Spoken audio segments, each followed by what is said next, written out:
ఇదే ఇదే శ్రీరంగగిరి, ఇదే ఆనందలహరి. ఇదే ఇదే శ్రీరంగగిరి, ఇదే ఆనందలహరి. గోదాతాయార్ శ్రీరంగనాథుల విలాస వికుంఠ నగరి. గోదాతాయార్ శ్రీరంగనాథుల విలాస వికుంఠ నగరి. చిన్నజీయరుల ఆశీసులతో ధనంజయుల సంకల్ప బలముతో. చిన్నజీయరుల ఆశీసులతో ధనంజయుల సంకల్ప బలముతో రూపుగొన్న నగరి. ఇది శ్రీరంగగిరి, రూపుగొన్న నగరి. ఇది శ్రీరంగగిరి, సందర్శనానందకరి. ఇది శ్రీరంగగిరి, సందర్శనానందకరి.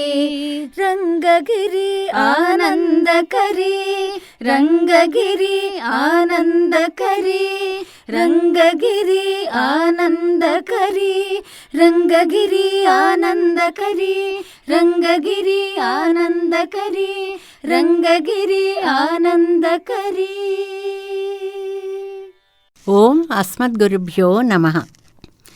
వల్మీకతః శ్రవణతో వసుధాత్మనస్తే జాతో బభూవ సమునిః కవి సార్వభౌమః.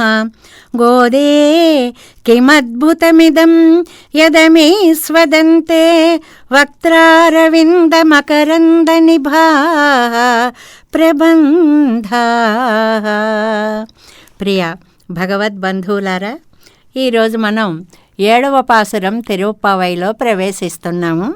అమ్మ ఒక్కొక్క గోపికని నిద్ర మేలు కొలుపడం అనేటువంటి ఒక మిషతోటి మన ఆళ్వారాచార్య సంబంధాన్నంతటినీ కూడా మనకి తెలియచేస్తోంది. ముందుగా పాసురం అనుసంధానం చేసుకుందాం. కీసు కీసెన్నెంగుం ஆனைச்சாத்தன் கலந்து பேசின பேச்சரவம் கேட்டிலையோ பேய் பெண்ணே காசும் பிறப்பும் கலகலப்பக்கை பேர்த்து வாசனரும் குழலாயிச்சியர் மத்தினால் ஓசை படுத்த தைரரவம் கேட்டிலையோ நாயகப் பெம்பிள்ளாய் நாராயணன் மூர்த்தி கேசவனை பாடவும் நீ கேட்டே கிடத்தியோ தேசமுடையாய் திரையேலோர் எம்பாவாய். ఆండాళ్ దివ్య తిరువడిగళే శరణం.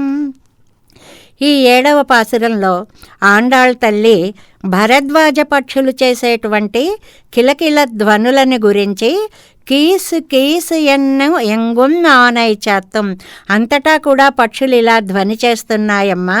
పిచ్చి పిల్ల చూడు, ఇంకా కొన్ని నీకు గుర్తులు చెప్తాను.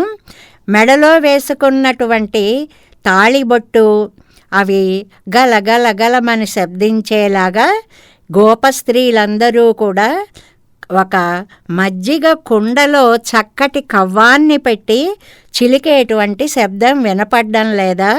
మేము కేశవనై పాడవం నీ కేట్టే కిడత్తియో, ఆయన నారాయణమూర్తమ్మ, ఆయన్ని పాడుతుంటే కూడా నీకు విని కూడా ఇంకా పడుకుని ఉన్నావా?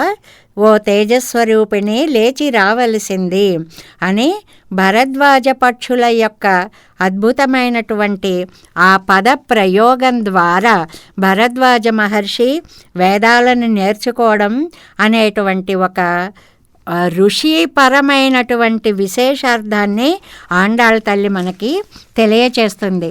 ఇవాల్టి పాసురంలో కులశేఖర ఆళ్వార్లను మనం తలుచుకోవాలి అని.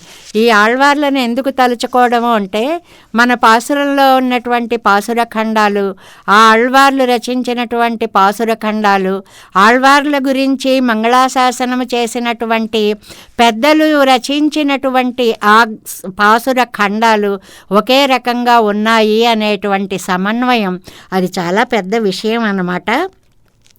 ఇవాళ మనం రంగగిరిలో ప్రవేశిస్తే ఒక అద్భుతమైన విషయాన్ని చెప్పుకోవాలండి.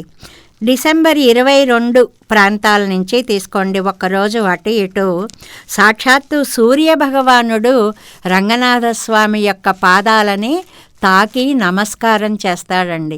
మనకి తొండరడిప్పడి ఆళ్వార్లు చెప్పినట్లుగా కదిరవన్ కుణదిశై చిగరం వందనయిందాన్, సూర్యుడు చూడు తూర్పు కొండపై ఉదయించాడు అన్నదాన్ని ఊరికే ఉదయించడంతో ఆగలేదు నేను అంటూ మన రంగనాథ స్వామి యొక్క పాద ద్వంద్వం మీద తిన్నగా ఆ సూర్యకిరణాలు వచ్చి పడతాయి. అలా అలా ఒక్కొక్క రోజు పైపైకి ప్రసరించి ఆ దివ్య తిరుముఖ మండలాన్ని కూడా మనకి దర్శింపచేస్తాయి. ఆ తర్వాత అమ్మవారిని దర్శింపచేస్తాయి.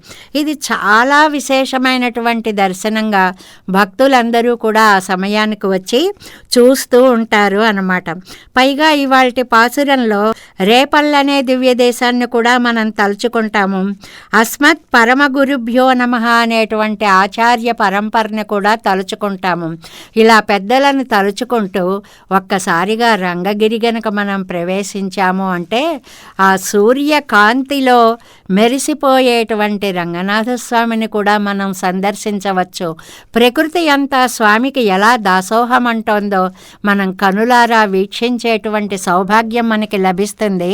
రండి శ్రీరంగ మందిరానికి పోదాం అందరం. జై శ్రీమన్నారాయణ.